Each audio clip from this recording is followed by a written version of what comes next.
Meus filmes favoritos indicados na categoria de melhor filme internacional em 2025. O que significa isso, Felipe? É isso mesmo. Vamos elencar aqui um top entre os 5 indicados na categoria melhor filme internacional nesse ano de 2025. Esse ano em específico, na verdade, nos últimos anos, eu ouso dizer que a categoria de melhor filme internacional tem decaído bastante no Oscar. Historicamente, essa categoria em específico já foi uma categoria que contou um pouco sobre a história do cinema mundial. Inclusive, eu quero fazer um vídeo sobre isso aqui com vocês também, trazendo pra vocês todos os indicados a melhor filme internacional, ano a ano, e mostrando como essa categoria de melhor filme internacional foi pouco a pouco contando a história do cinema internacional, mais especificamente, não necessariamente somente de Hollywood. Mas eu sinto que nos últimos anos, essa categoria perdeu um tanto de força. E quando eu digo isso, vale dizer que eu não tô falando que não tenham filmes bons indicados nessa categoria, há bons filmes indicados, mas, sobretudo, nós temos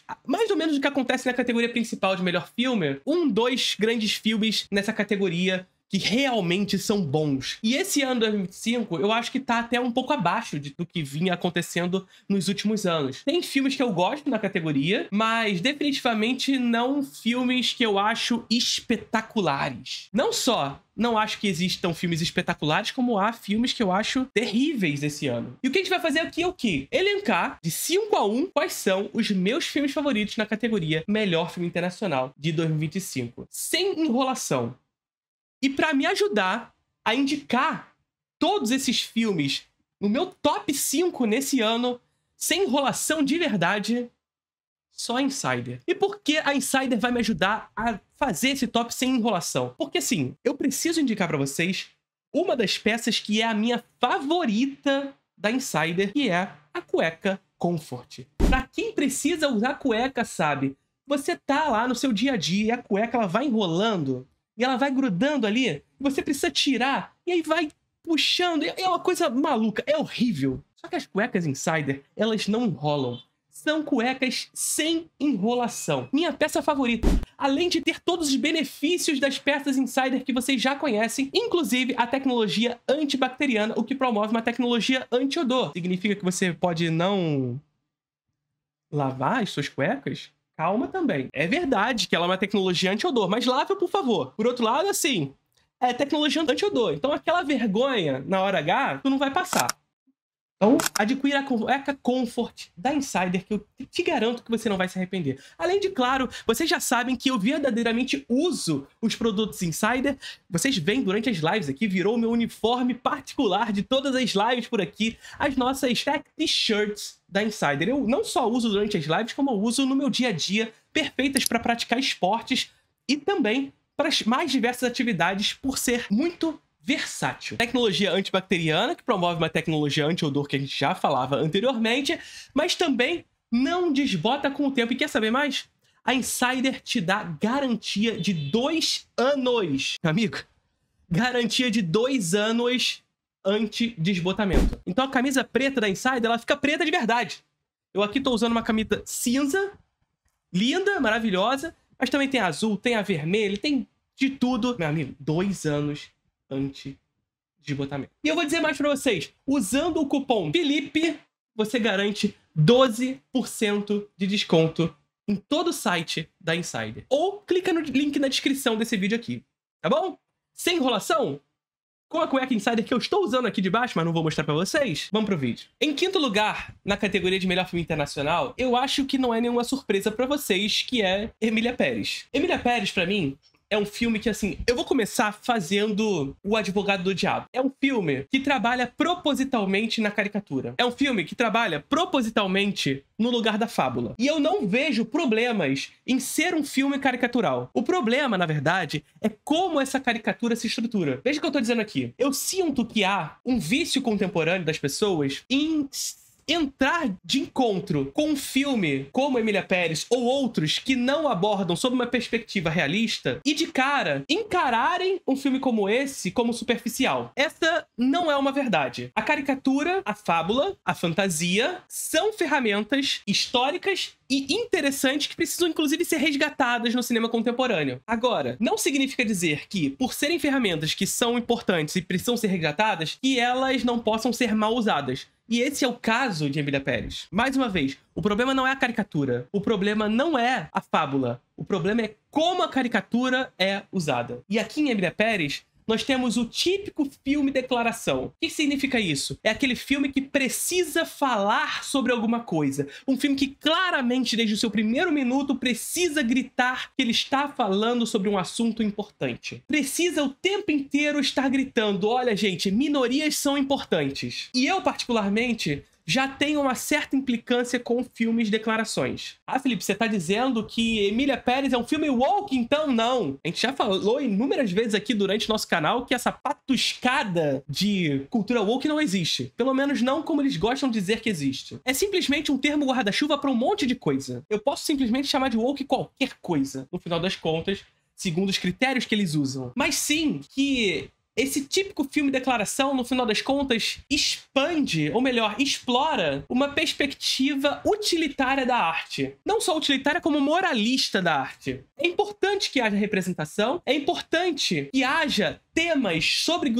grupos minoritários sendo abordados. Não é porque o filme declaração que ele necessariamente é ruim. Entretanto, há filmes declarações que abertamente fazem do seu conteúdo o seu estilo. Fazem do seu conteúdo a sua abordagem estética. E aqui que tá o grande problema. E no final das contas, o estilo é o ser fílmico. É o estilo que explora, de fato, a intimidade daquele que realiza. É no estilo que se conta o tema. Entretanto, esses filmes declarações são abertamente filmes onde o assunto, onde o tema é mais importante do que qualquer coisa. São filmes em que a gente precisa aprender sobre alguma coisa. Entretanto, Emília Pérez tem um problema ainda maior do que isso tudo. Porque Emília Pérez é um filme declaração que em si já é uma coisa que me incomoda, mas é um filme declaração que aponta para essas minorias e que precisa dizer: eu vou fazer um filme sobre a transexualidade. Mira nisso e acaba sendo um filme transfóbico. Eu vou fazer um filme sobre os mexicanos. Mira nisso e é um filme xenófobo. Não tem como acertar nesse filme. Então, em quinto lugar, Emília Pérez, de Jacques Audiard. E em quarto lugar, A Semente do Fruto Sagrado, filme alemão que trata, na verdade, de temas explicitamente iranianos. Nesse caso aqui, é um caso um tanto diferente do que aconteceu com Emília Pérez. O diretor, no caso, filma, de fato, no Irã, ao contrário do diretor de Emília Pérez, para tratar de um tema da atualidade no Irã. Um tema político muito particular do Irã contemporâneo. Entretanto, um tema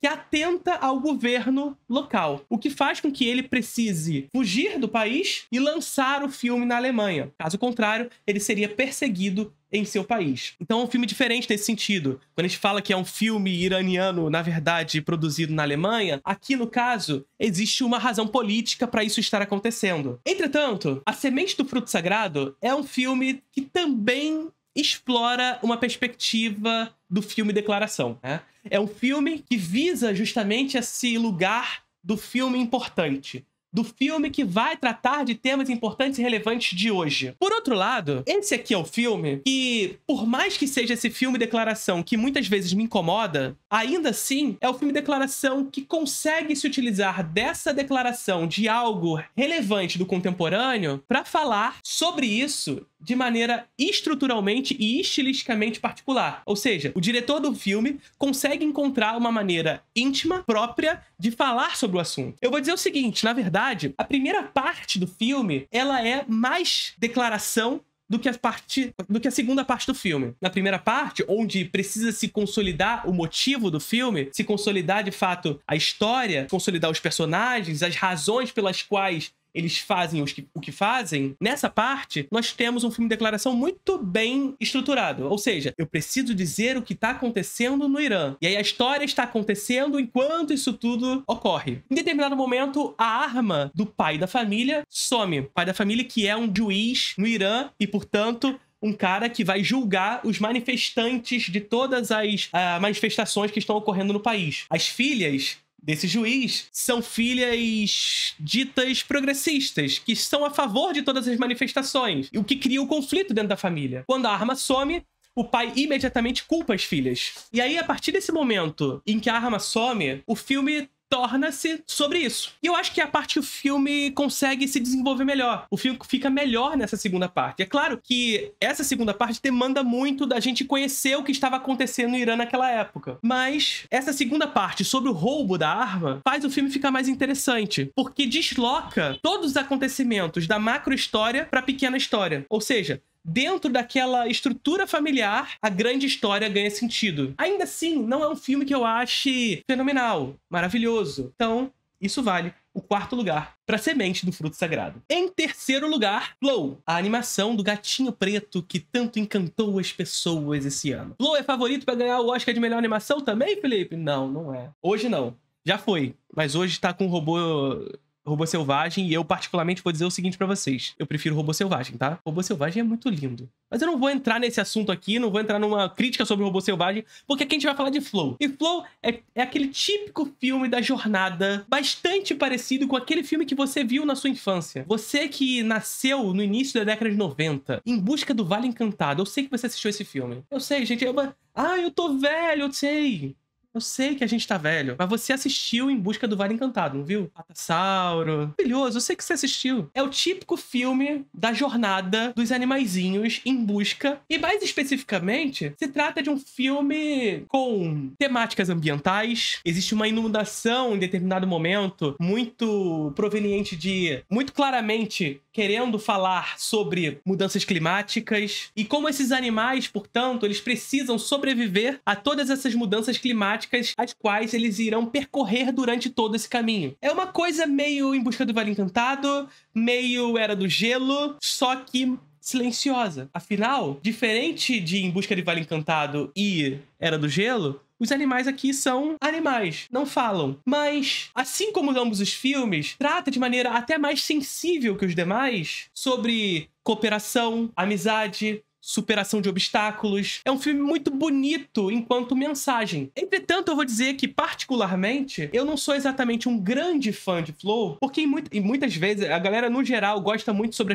o aspecto visual do filme, só que o aspecto visual foi o que menos me encantou, na verdade. Porque, e aqui pode ser que vocês... O que é isso que você tá falando, querido? Mas Flow, pra mim, em muitos momentos, pareceu uma abertura de um baita jogo de videogame. Eu queria jogar esse jogo, mas em muitas vezes eu não senti o filme ali. Então, nesse caso, por esse motivo, Flow em terceiro lugar. Gosto do filme, mas em terceiro lugar. O segundo e o primeiro lugar me causou muita dúvida, tá? Eu não vou dizer aqui pra vocês que foi fácil escolher entre esses dois primeiros colocados aqui. Mas em segundo lugar, eu vou colocar A Garota da Agulha. O que eu mais gosto de Garota da Agulha é como ele consegue estruturar o seu filme a conseguir transitar, tanto tematicamente quanto em termos de gênero. Então veja só, A Garota da Agulha começa como um filme de romance, como um melodrama. Em seguida, a gente se coloca de frente a uma tragédia, porque essa moça que descobriu que ela poderia ser alguém na vida e conquistou o cara, dono da fábrica, etc., descobre que, na verdade, ela é uma fodida no final das contas. Então esse melodrama se transforma numa grande tragédia, num drama. Em seguida, a gente tem a construção de um filme de terror. Então é um filme que vai transitando sobre diversos gêneros ao longo do filme. E conforme vai transitando por todos esses gêneros, transita também tematicamente. Por quê? Porque é um filme que vai falar sobre esse capitalismo industrial, vai falar sobre relações de trabalho, mas vai falar também sobre maternidade, sobre gravidez, vai falar sobre relações de trabalho num contexto de Primeira Guerra Mundial. Então, tematicamente, está inserido sobre esse contexto. E vai falar sobre um tema particularmente importante que reúne todas essas características. Como o capitalismo, nesse contexto histórico, mas até hoje, na verdade, influencia sobre essas mães, sobre seu desejo sobre a maternidade, sobre como a maternidade pesa sobre esses sujeitos. Então é um filme que consegue transitar sobre gêneros e temas, e isso tudo de maneira justaposta, uníssona. Conforme vai transitando nos gêneros, os temas transitam juntos. Então A Garota da Agulha é meu segundo lugar. Em primeiríssimo lugar, ainda estou aqui, de Walter Salles. Já fizemos crítica aqui no canal, já comentamos sobre o filme lá no Desencontros. Peço que vocês vá assistir a ambos. Aqui eu não vou fazer uma abordagem completa sobre o filme, mas ainda estou aqui. É um filme que eu gosto bastante. É um filme que eu acho que começa muito bem nessa estrutura mais solar, que constantemente apresenta a ameaça, mas que o Walter Salles não cai na tentação de mergulhar nessa ameaça logo de cara, o que faz com que a gente consiga sentir o peso dessa ameaça na segunda parte do filme, em razão da primeira parte. Então a gente é apresentado a uma família feliz, a uma família que sorri, a uma família unida, a uma família que dança, que canta, a uma família que vive à beira da praia, e a praia é uma representação, inclusive, simbólica, solar, de como o sol, inclusive, entra nessa casa, penetra por essas janelas. É um filme que, nessa primeira parte, consegue construir isso tudo muito bem. E que, na segunda parte, inclusive na sua fotografia, também subtrai esse sol, reduz essas luzes pra trazer justamente essa investigação e como, justamente, essa felicidade vai sendo retirada dessa família em razão desse contexto histórico o qual o filme deseja retratar. É um melodrama muito eficaz. A Fernanda Torres está magnífica no filme, sobretudo no seu entendimento do melodrama, o entendimento de quando explorar essa memória construída ali dentro da família, de quando segurar esse choro e de como segurar o choro, na verdade, é o que transforma esse apreço pelo passado e pela memória como algo que refletirá pelo futuro. É um filme muito interessante, de fato. Pra mim, o melhor filme do Walter Salles, que vale já aqui o primeiro lugar, e que é, pra mim, não só garante o primeiro lugar pra mim, como hoje, pra mim, é o filme favorito a ganhar o filme internacional no Oscar. Não que o Oscar realmente premie sempre o melhor filme, mas nesse ano, acredito que vai cair na mão certa. Olha uma coisa aí, né, meio estranha no final das contas, mas eu acho que vai cair na mão certa. Então tá aí, o meu ranking dos melhores filmes indicados ao Oscar em 2025 na categoria Melhor Filme Internacional. Seja membro desse canal, patrocine esse canal, ajude a produção de conteúdo por aqui. Curtiram o vídeo?